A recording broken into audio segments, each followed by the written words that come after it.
Hello guys, amo ni siya ang akong napalit sa online shop, online TikTok shop nga multi-cooker. Okay, so diha nagaluto ko og sardinas with udong. Actually di lang kay mga sudan ang inyong pwede maluto din ha, pwede po siya kanon or rice.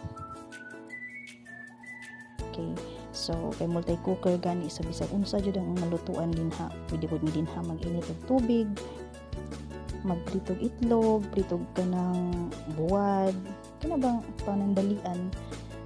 So diha nagluto ko sardines with udong. So kaaba na pud na siya, of course saksakan niya or wire. So palit na mo guys, indot kayo siya, affordable pa jud.